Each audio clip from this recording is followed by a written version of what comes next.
Thank you all very much.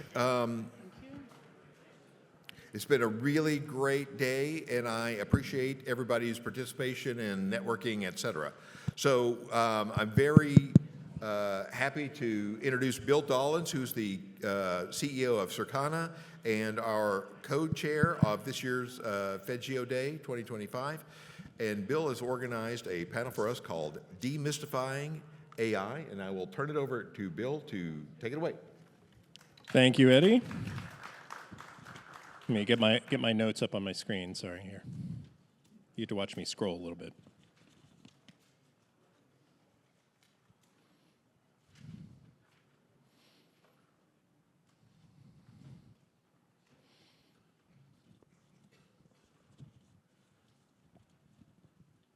There we go. Okay, thanks everyone. Welcome to Demystifying AI, where this is intended to be sort of a plain language discussion about AI and its role in the federal space. So joining me today in our panel discussion is Emily Cala of RGI, Jason Gilman of Element 84, Ron Goldblat of New Light Technologies, and Jackie Kaisle of Bana Solutions.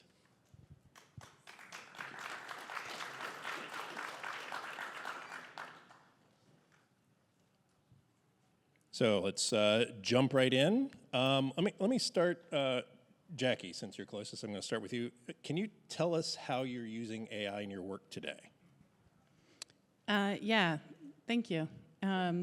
So at Bana, we use it to detect emerging insights. Workflow optimization is a big one, and offering explainability to those insights as well. Okay, great. Jason. And I'm Jason Gilman with Element 84. A lot of the AI that we're doing now is with LLMs, and if you saw my lightning talk earlier, that's kind of a representation of a lot of the new work that we're doing, looking at integrating LLMs into systems that let people get answers out of geospatial data. So we support different types of organizations, federal and private sector. We work with FEMA, work with the World Bank. So we do all types of machine learning, including supervised and unsupervised machine learning, specifically supervised image classification of built-up land cover, for example, for the World Bank to understand how cities expand and evolve, flood detection for FEMA. We also do some LLMs. We recently finished a project with a major client, a major university here in the US, where we scraped websites, hundreds of websites, to extract meaningful words related to small businesses and categorize them into buckets according to functionalities. Another thing that I'm very excited about is a project that we're doing.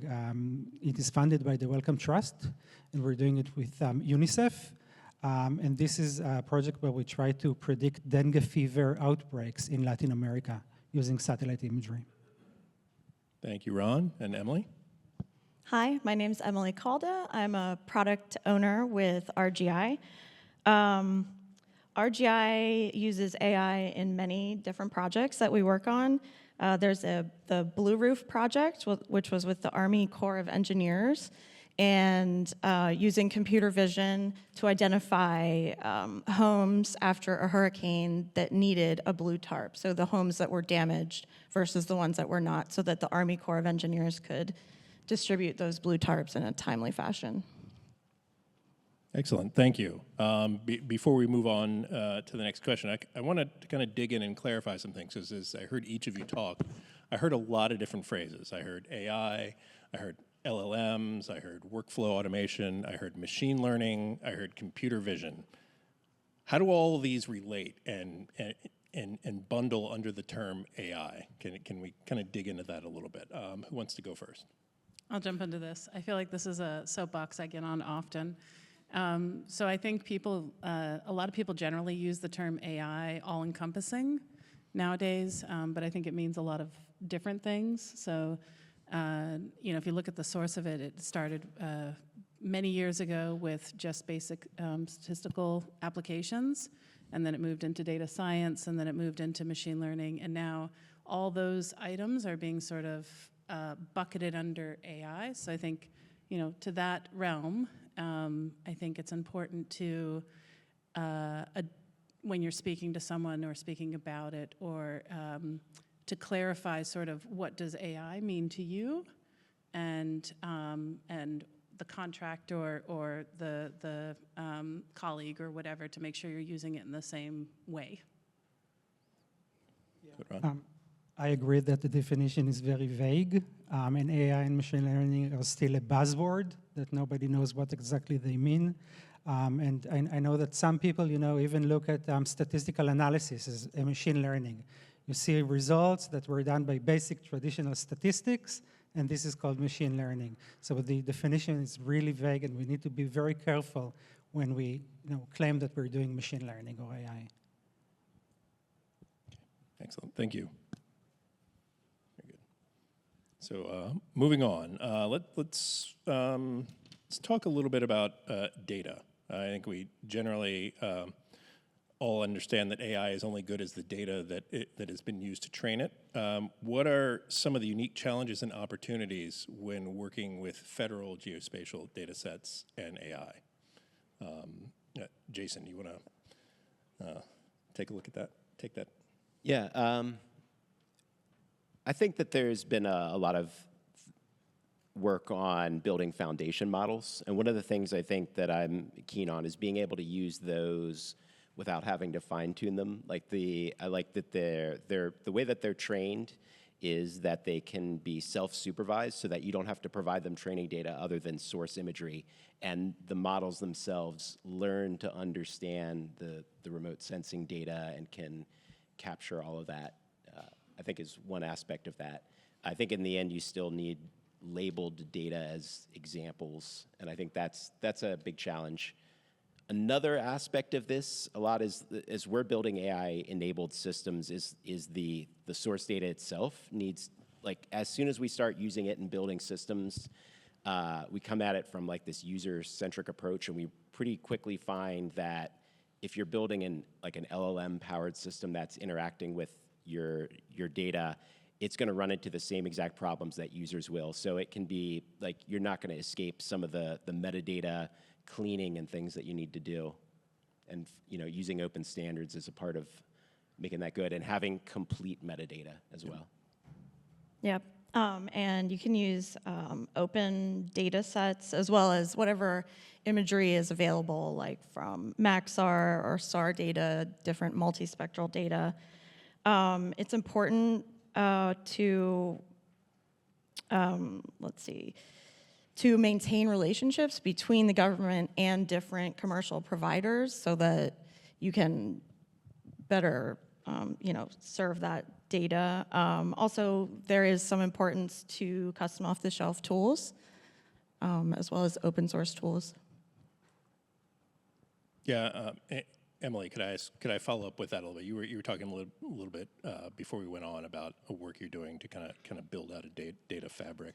Oh yes, If you dig into a little bit more. Sure. The project that I'm working on is classified, so I will just tell you the high level of what we're doing. And it's really interesting because we're taking different data sets that the agency already owns and is producing, and we're sort of aggregating those data sets into a data fabric.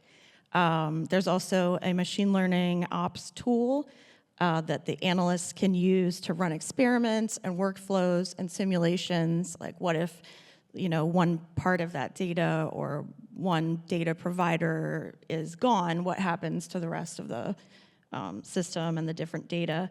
We're also developing a matching component that matches consumers with suppliers based on all of this data.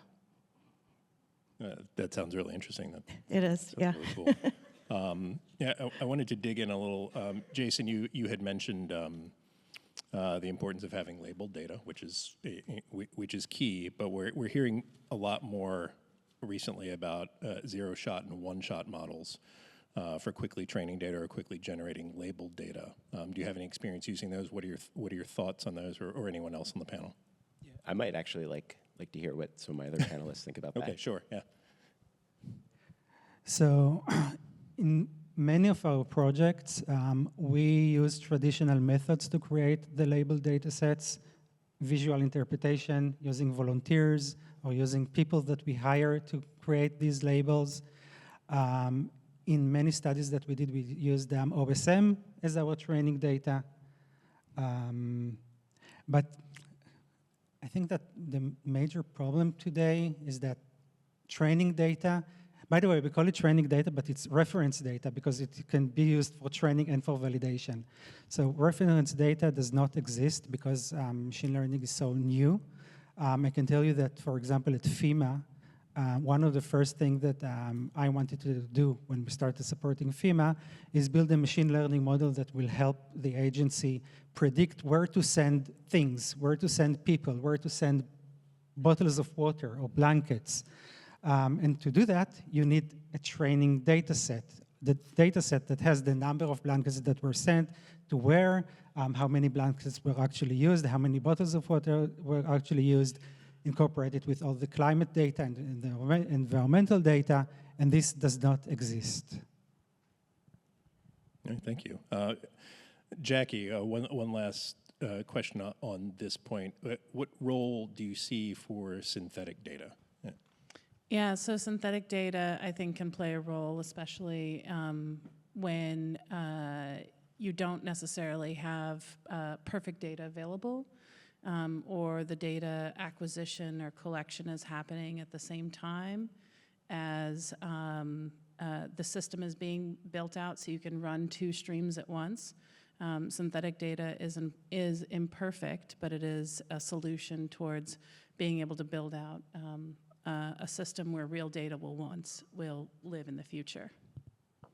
Excellent, thank you. All right, let's move on to the next one. So wanted to kind of get into the risk and responsibility with regard to the use of AI in its various forms, as we've discussed.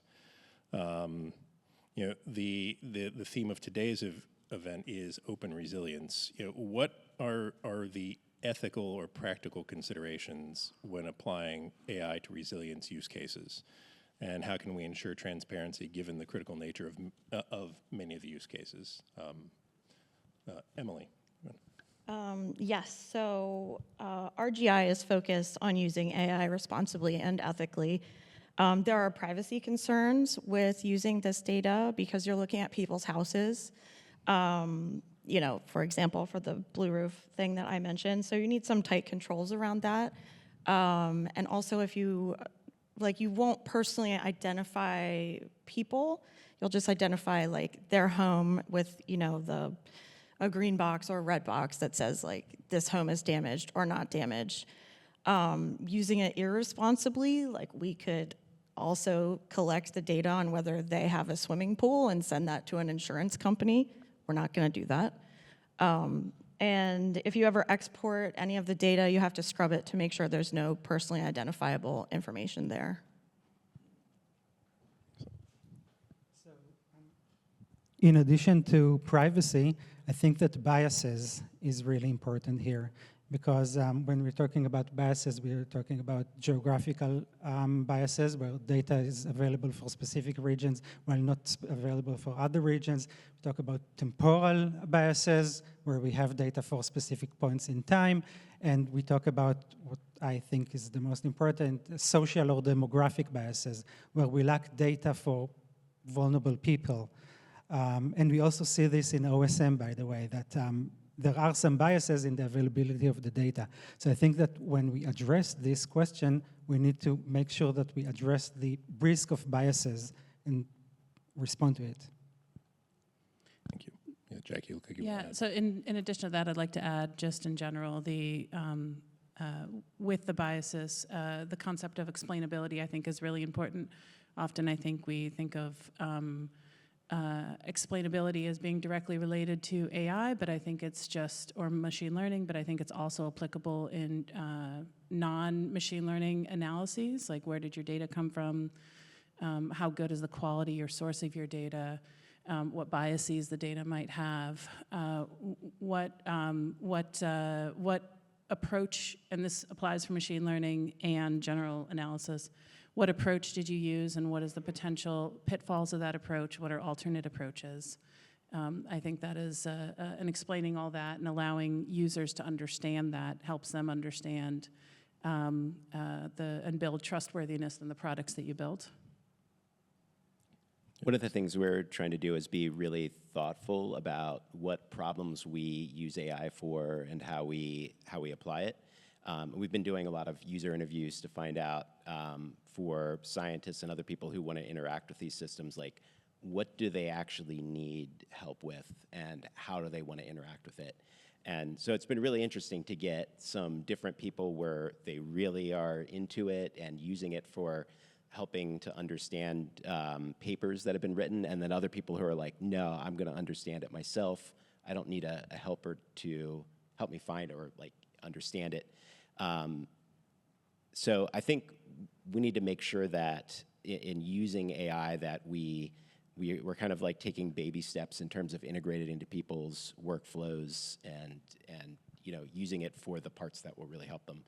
Another aspect of this, I think, is sustainability in terms of we're trying to pick models and methods and things that will, use less power or less water resources at data centers.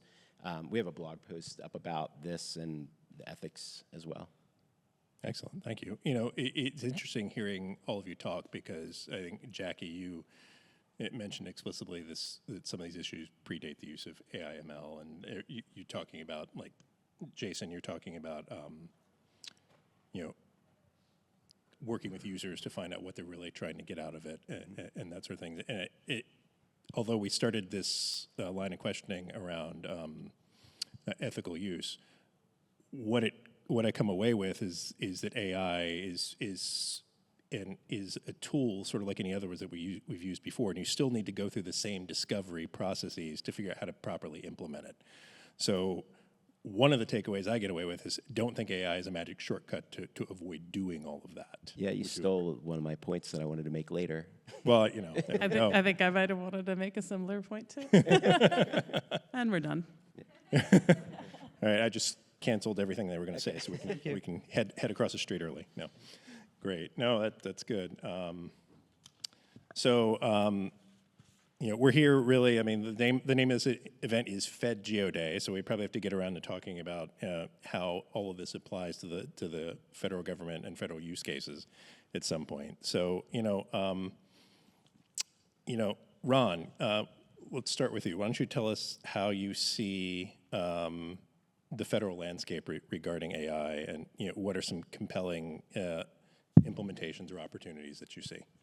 Yeah, so overall, as I said at the beginning, AI in the federal space is considered a buzzword.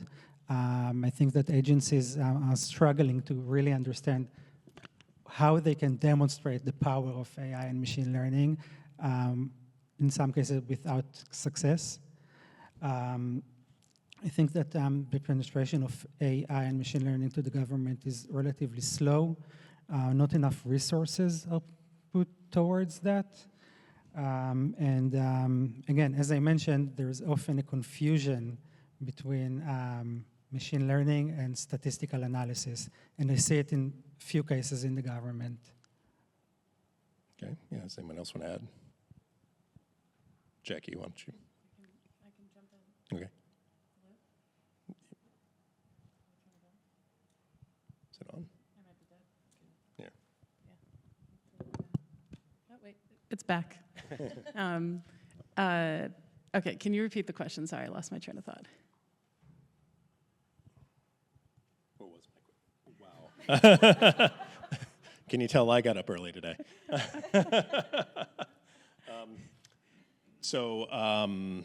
Tell us how you see the federal landscape regarding AI. Yes. Thank you. Yes, yes. Thank you. I appreciate that. Right. So I think there's a lot of opportunities. Going back to what you said about it being a tool, right. I think that's really important to consider. And how do you approach any tool that you have? You learn about the tool. That's why you're sitting here today. And I think, with the application of that tool, I think often when we think, oh, tool, I need to learn this thing, I need to learn all about LLMs, I need to learn all about RAG, and I need to learn about computer vision and all these other things, and apply them and figure out how to do that. You don't. I think what the federal government and agencies and individuals need to do is focus on the people and the problems. Yes. And then take the tools that are available to them and then say, does this tool solve this problem? And when I say problem, I don't mean problem as in, it could be optimization of a workflow, but I also mean take the idea of whatever's in place right now and start with this clean slate, and don't assume that the thing you have in place right now is the solution, but figure out what is your goal and then how to work backwards to accomplishing that goal with the tools that you have. Yeah, I agree with that. I'll jump in a little bit and add, I think job one regarding AI, machine learning, as with any other technology, is to first understand your business and your problem and the problems you are trying to solve. And then if you understand those, then you can begin to figure out how you can potentially apply AI to it. I'm working a project right now where the problem, the customer is subject to a lot of regulations, some of which of their own making, which they knew they had conflicting regulatory requirements. And so one thing they asked us to do was to begin to apply an LLM to just help them understand their own regulatory environment. And it's beginning to surface some of those conflicting regulatory requirements, and they can start thinking through how to work around those when certain regs might be more applicable than others. But it's just simply increasing the visibility of the regulatory environment for them. So it seems like a pretty simple use case, but when you're dealing with tens of thousands of documents, the ability of a technology to semantically understand all those documents and begin surfacing the connections has been really useful. Does anyone else? Yeah, one of the, you mentioned opportunities, I think, in your original question, and I think one of the biggest opportunities is in time savings, that there's a lot of opportunities here for people to cut down on menial tasks that take a long time, like understanding a lot of documents or being able to generate information as well. One organization that I think is doing a really great job is NASA's Goddard Space Flight Center. I've worked with the Chief of AI office over there.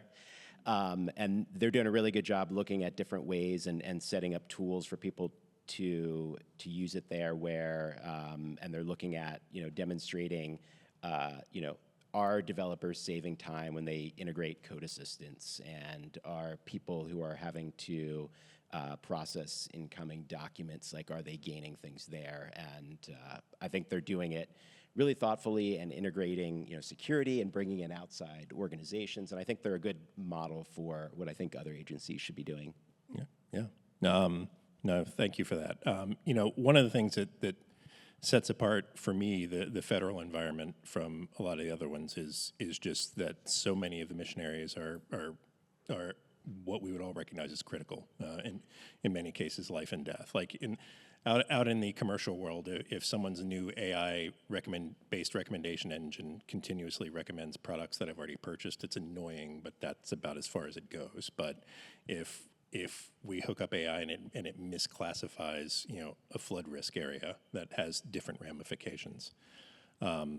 So, I wanted to maybe dig into this a little more and talk about improving the accuracy of AI in all its various forms for the applications, like what work you're doing right now to make that happen. I think, Emily, can we start with you on that?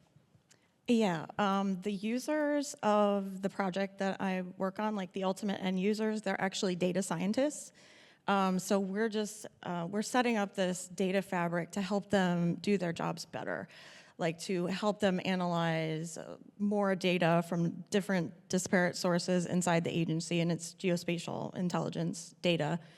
and come up with like new and different conclusions. Like I said, run simulations against it. And the machine learning ops tool gives them the capability to do that, whereas before they may have had to ask a contractor or someone to implement like an experiment for them and run the different workflow and then come up with the simulation so that they can run it. Now they can do that themselves. Okay, good. Yeah, anyone else want to add? Yeah, maybe one of the tools that we developed for FEMA is called Tempo, the tool for emergency management and prioritizing operations. This tool is designed to help FEMA understand the locations of vulnerable populations that require attention during a disaster. And we are actually, this is what we're doing these days, validating the accuracy of these results. But then there's a question, how do you validate the accuracy? How do you measure the success of this model? Is it according to the number of people who applied for assistance, or is it according to the level of damage to structures? This is another question that we're facing now. Excellent. Anyone else? Jackie? Okay, we're back. I'll say that on a couple of our projects, we're actually working towards, and since it hasn't been mentioned, I'll mention it. Standing up. Nope. Thank you. Standing up model factories to be able to retrain on new data to ensure that we maintain or improve the accuracy of the results of our models. Yeah. Oh, good. That's interesting. You can also use, sorry to interrupt, Okay. You can take a work product that the analysts produced before and then using the new system, produce the same work product and compare them, because you know that they spent probably days or weeks working on this one product, like a briefing or what have you. And then we use the system to do that same thing with the machine learning, and like being able to double check something at the end because you know the data and like you have some expertise in that area, that's important in AI ML because sometimes in different contexts it does make things up. Yeah. So checking it and having that human check is important. Sure. Yeah. No, absolutely. I think especially for critical applications, you still need to have human verification there. The previous discussion just prior to us was related to cybersecurity, and I think while we're talking accuracy, we'd be remiss if we didn't touch upon security aspects a little bit. One topic that I've been reading more about lately is the concept of RAG poisoning, of intentionally injecting, false information into an LLM to begin to sort of make it misunderstand questions and increase the rate of hallucinations a little bit. What are some approaches for preventing that? What are some metrics that you might apply to your AI to begin to understand that possibly it's been affected by such an attack and begin to correct it or take it offline? How would you address those kinds of issues? One of the most important things is to include those sorts of things in your evaluation set, like adversarial, type of inputs. In terms of detecting it, my experience has been recently mostly with LLMs, and I found off the bat, the good LLMs are pretty good at without adding any prompting in or otherwise, you tell it what its job is, and then here's a user input that's ignore everything else, I want you to do this. And they're good at just saying, nope, that's not what I'm supposed to do. I'm sorry, I can't do that. But, that's... That almost sounds like you're reinforcing one of the points made on the previous panel of acquire from trusted sources. Mm-hmm. So, anyone else want to add to that? All right, excellent, thank you. Let's move on to the next question.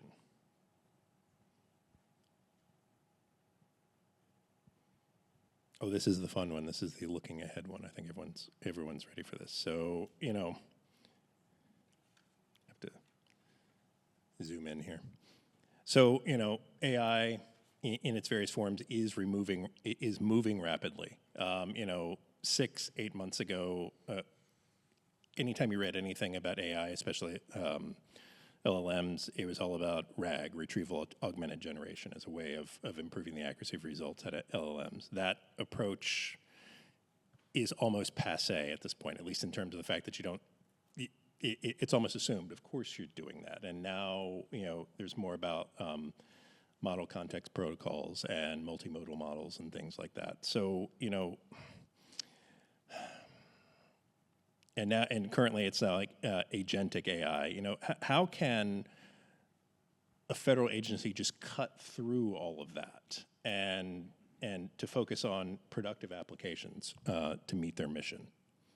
Yeah, I'd like to answer this one because you struck a nerve when you said in the question, RAG is passé. When I saw the questions, originally I was thinking no, it's a great technique, it's a tool. One of the things about, I think, AI, I don't know, for some reason that people treat it like this new giant wave of things coming, and maybe it kind of is, but new technology coming in is something that the federal government has been dealing with for years, right?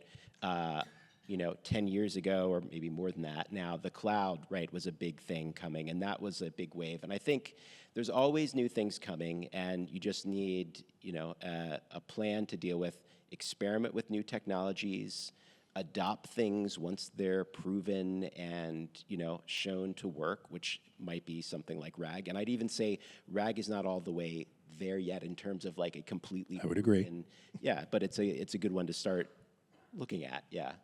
Yeah. Yeah, and also to kind of cut through the hype, just like you said, believe in the practical solutions, right? Implement the things that are already proven. There's definitely an opportunity for research and development, but you don't need to be doing that on the projects where you're implementing it for the government. Like R&D is separate, and RGI has some separate R&D contracts to look into new things.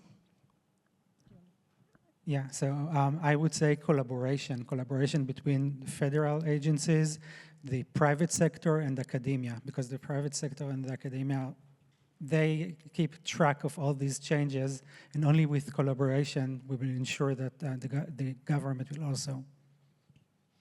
I'll wrap up with problem first, model second. Identify what your problem is, and it could be like, we can't go through all these documents. Okay, well then let's use a tool that, or let's build out a tool that explicitly does that, and that might be heavy in a model or an LLM or something else, but that don't start with that thought, start with the problem you're trying to solve. What are you making more efficient, more effective? What service or insight are you trying to provide? What departmental flows are you trying to connect, et cetera, and then figure out what tools solve that problem.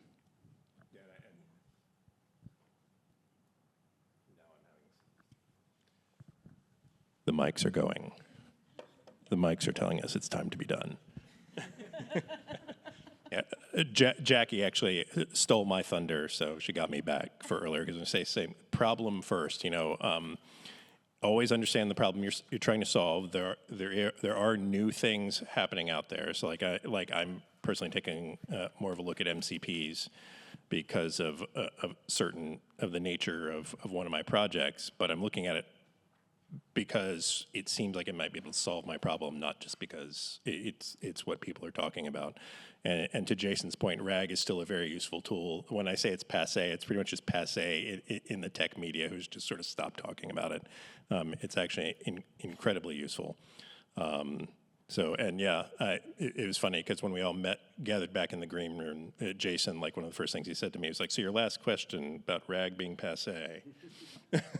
So I knew he was gonna have opinions. So what I would like to do is, the last question is a little open for the panel. Is there anything that we didn't discuss today so far that you would like to bring up or discuss? And I'm gonna, Jackie, since you're closest to me, I'm gonna start with you. Okay, good. Got a new mic. I guess the one thing I'll say is, so, I focused a lot on problem first, then tools, but if you don't know about the tools, then you don't know which tool to apply to the problem. So it is a little bit of a coming together from both sides, where you have the problem on one side and some knowledge of the tools, but you don't have to be an expert in computer vision and RAG and LLMs and all the other applications that you can use. You just kind of conceptually need to know how to apply them, and then go down deeper when you're actually trying to apply it, whatever your role is and how your role respectfully fits with how deep you go or to what level. Yeah. I don't know if I have something for the panel, but I'm wondering, is there room for questions? Because I'm wondering, like, are there things that people think that we haven't? Yes, we have plenty of room for questions. Okay. So, yeah. Yeah, no, again, collaboration, making sure that federal agencies collaborate with each other, that they collaborate with the private sector, with academia, working group sessions, like FEMA has the GWG, or C group, special interest groups. I think these are the key for AI in the federal government.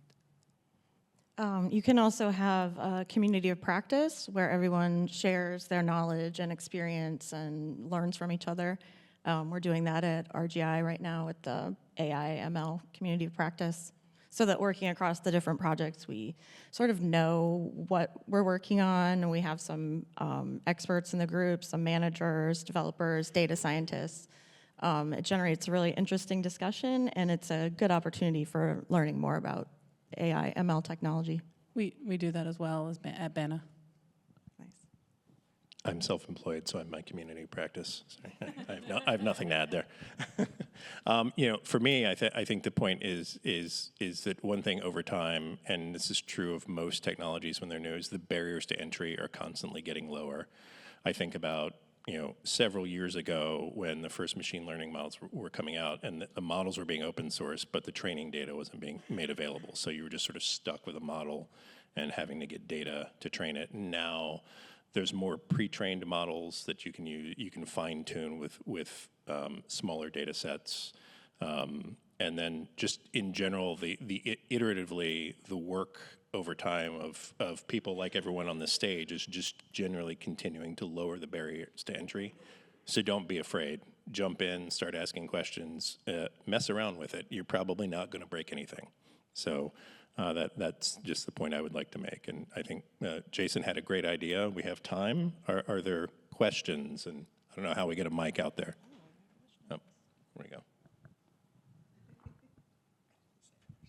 Yeah, Eddie always gets to go first. Go pick someone else. So I want to return back to the first question, really. I think I heard that somebody's working with LLMs and somebody is asking for insights.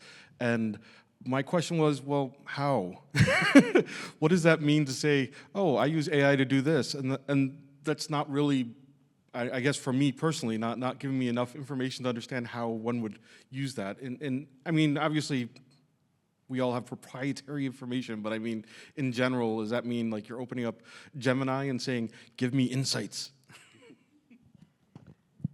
Yeah, so I've used LLMs in coming up with ideas of how to tackle problems, and I found that that's been really helpful as like a way to help me think of something that I, was missing maybe out of part of different ways that I was tackling problems. Like if you saw my talk earlier, I was talking about natural language geocoding and how do I represent what a user wants, like in terms of geospatial as this tree, what would be the different nodes? And I got a very good initial set from the LLM about like, here's some different ways that you would do it. And I still use it all the time when I'm encountering a problem, or a great one is like once you start using the LLMs, and you have a prompt and it's not working, you can ask the LLM like, why, I want it to do this, I'm not getting good answers back. Why? What should I change? And that's been helpful too. Is it a commercially available tool? Is it the cloud, or is it something you have on your machine? Yeah, if you're talking about, like I've used the OpenAI models, like the ChatGPT. My favorite right now is the Anthropic Claude 3.7. Those are proprietary models, but they're available in in the cloud. You can use them or on their websites. Yeah. Yeah, and Guido, like for me, as I approach these things, I've approached this similar to the way I've approached any new technology in the past. I start with something where I already kind of know what the right answer should be, and then I begin interacting with the technology and just kind of working it towards like, what do I need to do to coerce it to where I know it needs to be, and that becomes, I learn from that how to use it more effectively. And now we're going to go to Eddie. Bill, you got the geo. What about the Fed part of FedGeoDay? What is it in AI projects that I've seen in federal space? There are some intrinsically difficult issues because we're in federal space, classified space, or whatever, preventing or really sharply curtailing our ability to deploy AI. Or how are you overcoming those? For our project, using different COTS tools to help us with that, like the machine learning operations tool is a certain one, and then using the way in which we're collecting the data and using another COTS tool to analyze it, that's Stardog, and things are analyzed. Our data scientist has to set the ontology, and the ontologies are usually known. They come from whoever manages and works on that data set so that you can relate things to each other. The COTS tools are really important for us on our project. Yeah, and Eddie, the issue I've run into with a couple of on my federal projects is this idea of like with software, you can do certain things to validate it, especially if it's open source software. You can look at the code, but like with models are essentially like weights and measures that have been trained by something. So even if you've opened that up, what does that really mean? And so at some point, you have to find a way to validate, to make sure that the model you're bringing into your organization, especially if it's in a classified environment, has been trained in a way that isn't going to cause you harm later. And that's a hard problem to solve, so they're bringing it in slowly. In addition to just all the usual questions of infrastructure availability and all the stuff of that you have to do with like accreditations and things like that, it all just slows it all down. But the very nature of a model makes it harder to bring in to an organization that's already predisposed to not trusting new things. I don't want to take this to a negative point, but I mean, it should also be considered the origins of the model and where are they coming from and what data used to train that model. Just because a model is free and open, it doesn't mean it's necessarily a good model that is going to do the thing that you want it to do. You might be referring to DeepSeek here. No. And if you have having an AI ML subject matter expert working with you on your project and helping explain things both to like the other developers, data scientists, not so much, they know what they're doing already, and also to the government themselves, like that helps a lot. For different research and development, you can take the algorithm in the model and change it also, but you kind of need to have an expert on staff to do that. Right. And all that takes time, and to your point, Eddie, slows down the production adoption of things like this. I saw other hands out there, so I'm going to go back here next. Oh, looks like the microphone went here, sorry. Hey, Can we get a microphone in the back next? earlier this month, OMB released an memo, M2521, on accelerating federal use of AI. And it's got this really great section that encourages reuse of AI code and models, and then also sharing and releasing of AI data assets. And I'm just curious what opportunities you see for complying with that OMB memo as you work with agencies to encourage the reuse of AI code and models and also share the AI data sets. Who wants to go first?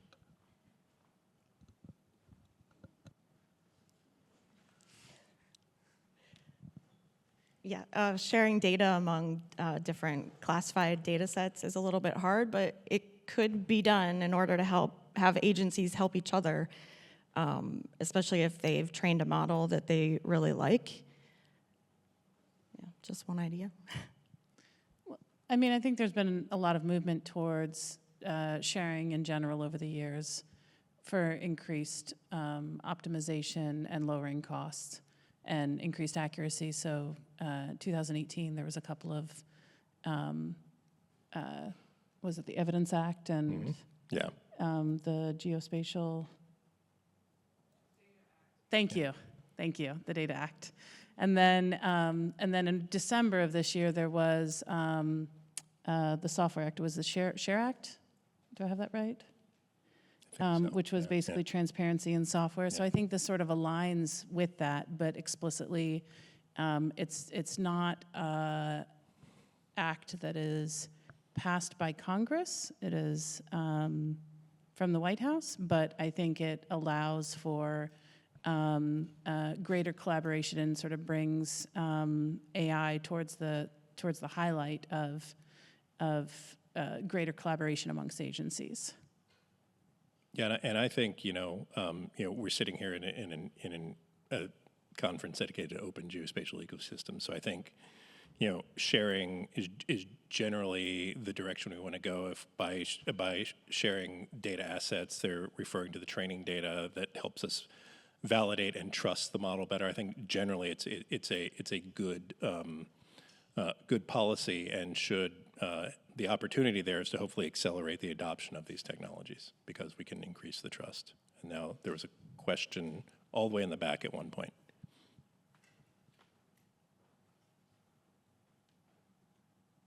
While we're waiting on that question, I'll go ahead and add too that I think, though, again, sharing for the sake of sharing, there's a lot of sharing that's happened over the years, and people throw stuff out there, but there's no purpose behind the sharing. And so understanding sort of the problem that's trying to be solved and the purpose of the agency and making sure the sharing makes sense.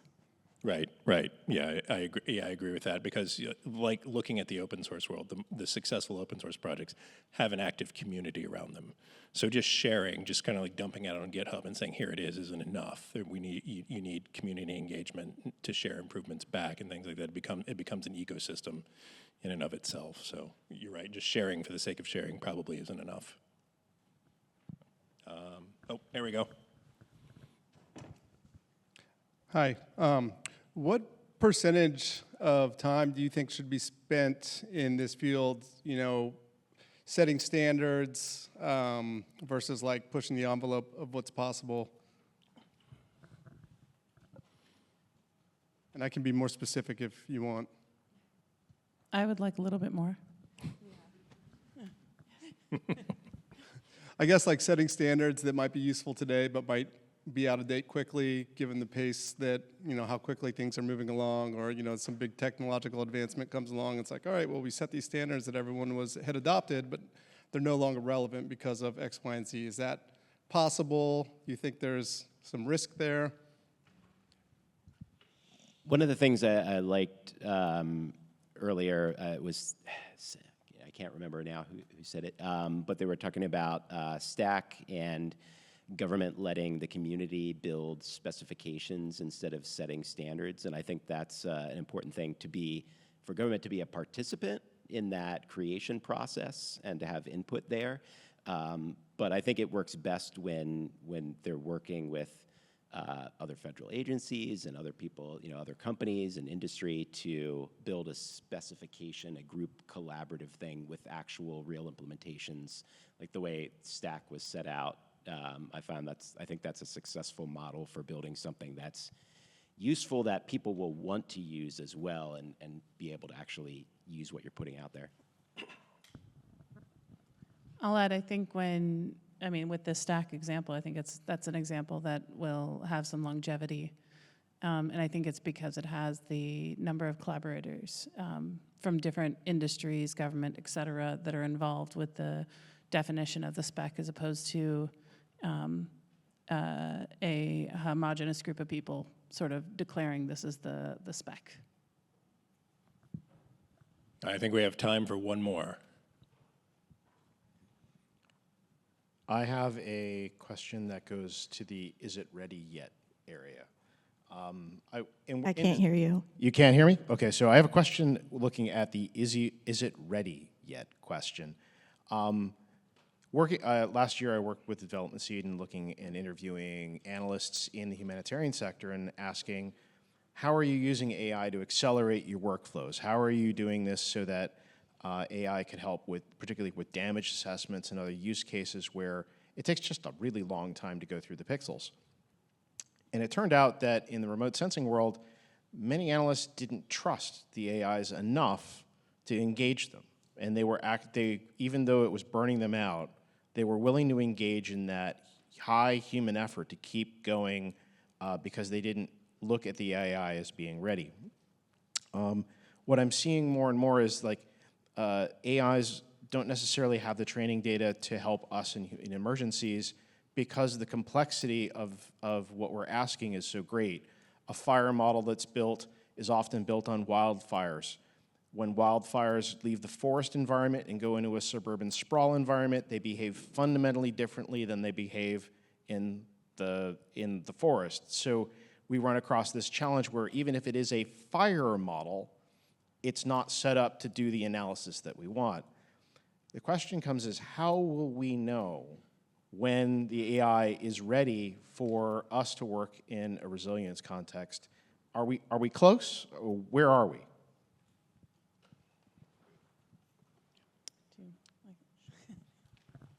I think it's at the stage now where you have to start prototyping and using it.